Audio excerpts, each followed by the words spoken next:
Hynek disait qu'il y avait des gens crédibles dont le récit pouvait l'être moins. L'attitude de Ruppelt ressemble beaucoup à celle du Dr J. Allen Hynek, membre de l'équipe depuis l'époque du projet Blue Book, en tant qu'expert astronome et sceptique. Ruppelt et Hynek entreprennent leur étude et en concluent que les ovnis représentent une forme d'intelligence qui n'appartient pas à cette Terre. Si Ruppelt et Hynek n'étaient pas tout à fait sûrs de l'existence des ovnis, rien n'aurait pu les faire changer d'avis comme les événements de juillet 52. Des pilotes, des opérateurs radars ainsi que des civils ont aperçu une série d'ovnis survolant le Capitole et la Maison-Blanche. Les ovnis effectuaient des changements de direction très lents et pouvaient accélérer rapidement, ce qui était impossible pour les engins du début des années 50. 7 jours plus tard, soit le 26 juillet 1952, des témoins ont aperçu des ovnis qui survolaient à nouveau le Capitole. On a eu tôt fait d'ordonner une mission de reconnaissance et les mystérieux ovnis étaient encore sur place lorsque les avions de l'armée sont arrivés. Les pilotes ont traqué les ovnis pendant un certain temps, puis les ovnis ont disparu. La presse a eu vent de l'incident et a diffusé la nouvelle à travers les États-Unis au moyen de titres accrocheurs. Et aussitôt, le Pentagone a été submergé d'appels. Beaucoup demandaient s'ils allaient être envahis, s'il valait mieux fuir dans les montagnes, ce qu'ils devaient faire. Entre-temps, l'armée de l'air tient une conférence de presse officielle, lors de laquelle elle déclare que les signaux captés par les radars ne représentent pas une attaque contre la capitale américaine, mais bien des inversions thermiques. L'armée prétend que la présence de poches d'air froid fait en sorte que les radars captent des réflexions au sol, les interprétant par le fait même comme des ovnis. Quant aux témoins oculaires, l'armée soutient qu'ils n'ont aperçu que des météores et qu'ils ont été influencés par leur propre exaltation. Après tout, l'objectif du projet Blue Book était d'investiguer ce type de manifestations et de les expliquer. Le Pentagone a reçu tellement d'appels que l'armée de l'air et la CIA ont craint que les canaux des systèmes de renseignement militaires en soient perturbés. La CIA a formé un comité de scientifiques afin de remédier secrètement à la situation. Le groupe, qui a aussi été connu sous le nom du comité Robertson, s'est rencontré pour la première fois en janvier 1953. Ils ont consulté les nombreux dossiers constitués par les membres du projet Blue Book, ainsi que des films, des photographies, etc., etc. Après 12 heures de travail passées à réviser les résultats de 6 années de recherche, le comité Robertson a émis son rapport. Rappelons qu'il s'agissait ici de l'élite du gouvernement.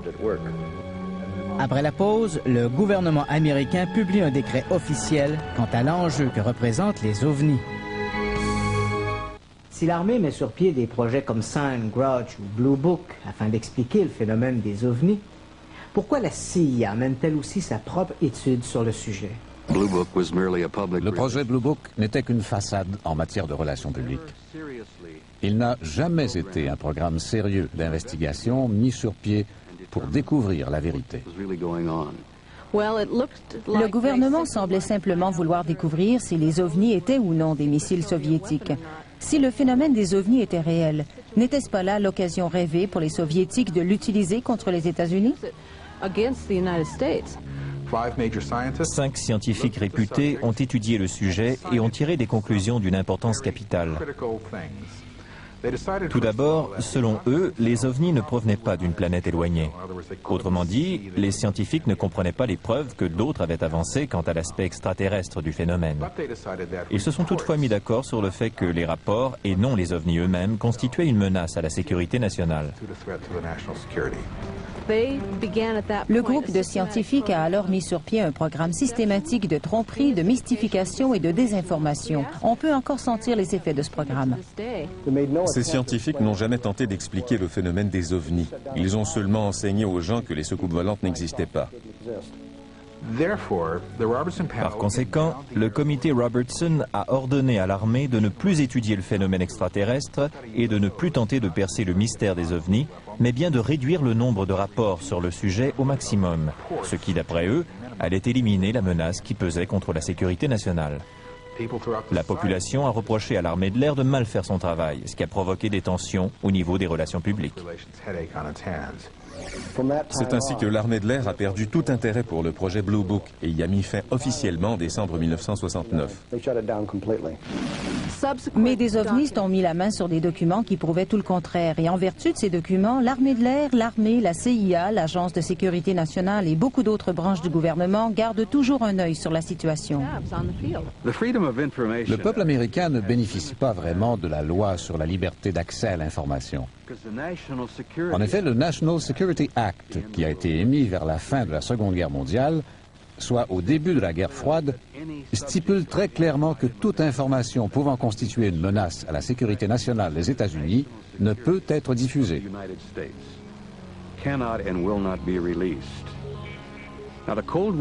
Maintenant que la guerre froide est terminée, qui est maintenant notre ennemi? Pourquoi le National Security Act est-il encore en vigueur? Pourquoi la population n'a-t-elle pas accès à toute l'information? Qui est notre ennemi? Force est d'admettre que certaines personnes à Washington, du moins certaines de celles qui travaillent dans le département de sécurité nationale, croient que l'ennemi est nul autre que le peuple américain. L'armée de l'air possède des documents qui montrent que les ovnis ont effectivement violé notre espace aérien. Si les engins qui passent sous le nez de nos radars ne représentent pas une menace pour le gouvernement américain, j'ignore ce qui pourrait être pire. Le gouvernement est au courant de tout. Il sait depuis 50 ans que les extraterrestres visitent notre planète. L'armée de l'air estime que la population n'est pas prête à entendre la vérité. En effet, pour plusieurs, les histoires de créatures extraterrestres qui envahissent nos communautés, nos maisons, voire nos corps, ne sont que pure fantaisie. Il n'en demeure pas moins que de nouveaux rapports ne cessent d'être rédigés, et ce, depuis une certaine soirée sombre de 1961. Le premier témoignage d'enlèvement à avoir fait les manchettes à l'échelle nationale était celui de Betty et Barney Hill. En septembre 1961, le couple rentrait à la maison en auto. Ils revenaient d'un voyage dans les montagnes du New Hampshire lorsqu'ils ont aperçu une lumière étrange qui semblait les poursuivre. La lumière s'est approchée d'eux. Betty Hill se souvient encore très clairement de l'événement. Barney est sorti de la voiture et a tenté d'identifier l'engin à l'aide de jumelles. Il a cru apercevoir un semblant d'être qu'il observait à travers un des hublots de l'appareil. Barney Hill a pris peur et s'est enfui. Les Hill se sont enfuis rapidement au volant de leur voiture, mais l'appareil a eu tôt fait de les rattraper.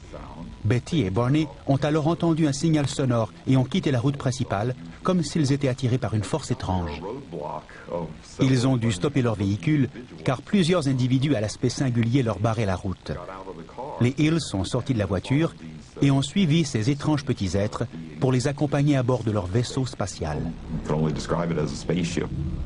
D'après les Hill, une fois à bord de l'engin spatial, ils subissent un examen physique étrange. Betty Hill nous raconte. Ils ont examiné nos yeux, nos oreilles, notre nez et notre gorge. Ils ont ensuite pris des échantillons de cheveux et de peau. Puis, ils les ont relâchés. Un court instant plus tard, les Hill ont entendu une seconde séquence de signaux qui ont effacé toute trace de l'événement dans leur mémoire. Puis, ils sont rentrés chez eux, certains qu'ils avaient rencontré des extraterrestres, mais demeurant plutôt indifférents à l'événement. Après que les Hill eurent signalé l'incident aux autorités locales, on désigne Walter Webb, un astronome de l'armée de l'air, pour mener l'enquête. D'après Walter Webb, ainsi que d'autres chercheurs qui ont depuis été affectés à cette enquête, Mme Hill ne possède aucune notion particulière en astronomie, mais elle a une mémoire exceptionnelle. Lorsque Betty était à bord du vaisseau spatial, elle était suffisamment consciente pour observer l'intérieur de l'engin et pour poser des questions. Elle a aperçu une sorte de cartographie stellaire accrochée au mur du vaisseau. Elle s'est ensuite informée au capitaine du vaisseau de ce que la carte représentait. Un des extraterrestres lui a alors répondu que cette carte représentait l'endroit d'où il venait. La carte est demeurée imprimée dans le subconscient de Betty, qui a d'ailleurs été en mesure d'en faire une ébauche une fois de retour sur Terre. Personne ne savait vraiment ce que cela représentait, sauf une jeune femme brillante du nom de Marjorie Fish. La jeune femme a examiné la carte et a conclu qu'elle pouvait en tirer quelques informations intéressantes. Ce n'est qu'après 6 longues années de travail et d'études que Marjorie Fish a finalement découvert ce que le croquis de Betty pouvait bien représenter. En effet, certaines des étoiles qui apparaissaient sur la carte n'ont été découvertes qu'à la fin des années 60. C'est donc la découverte de ces étoiles qui a confirmé l'authenticité du dessin de Betty. L'endroit d'où le capitaine du vaisseau prétendait venir était en fait un système d'étoiles du nom de Zeta Reticulae.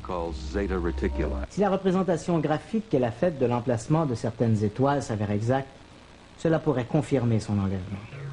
Mais ce croquis peut-il à lui seul prouver qu'un extraterrestre lui a transmis cette information? Betty et Barney n'ont pas inventé cette histoire, car leur témoignage n'est qu'une infime partie de l'énorme quantité de preuves qui ont été récoltées au fil des ans. La portée émotionnelle de cette expérience prouve que leur histoire est vraie. Reste que cette histoire est on ne peut plus bizarre et que personne n'y a porté attention à part quelques enquêteurs. Lorsque l'on croyait que Betty et Barney Hill avaient été relégués aux oubliettes en 1973, une histoire encore plus saugrenue fait couler beaucoup d'encre. L'enlèvement de Charlie Hickson et de Calvin Parker. À l'instar des Hill, Charlie et Calvin sont 2 citoyens normaux qui mènent une vie normale. Le 11 octobre 1973, Hickson et Parker étaient à Pascagoula, au Mississippi, lorsqu'ils ont entendu un bruit bizarre. Ils disent avoir aperçu une lumière bleue diffuse en forme de disque. Ils prétendent ensuite avoir vu 3 êtres à l'apparence robotique qui sont descendus du vaisseau vers eux en flottant. Hickson et Parker prétendent avoir été amenés à bord de l'OVNI. Plus tard, les 2 hommes ont raconté avoir été soumis à divers types de prélèvements et d'ablations à des fins d'échantillonnage. Puis ils ont soudainement été libérés. L'enlèvement de Hickson et Parker n'a pas tardé à être au centre de l'actualité nationale. L'enlèvement de Charlie Hickson et de Calvin Parker fait des manchettes partout dans le monde et n'est pas sans rappeler aux chercheurs l'histoire du couple Hill il y a de cela à peine une décennie. On entreprend alors la recherche de véritables preuves. Mais est-ce possible? Pouvons-nous arriver à dénicher une preuve tangible? Certains prétendent avoir reçu des implants. Pouvons-nous les détecter? Les victimes de ces enlèvements ont-elles des séquelles psychologiques? Bob Hopkins a consacré sa vie à étudier les traumatismes causés par ces rencontres du 3e type. Au cours des 20 dernières années, j'ai travaillé avec plus de 500 personnes, dont la plupart affirment avoir été victimes d'un enlèvement.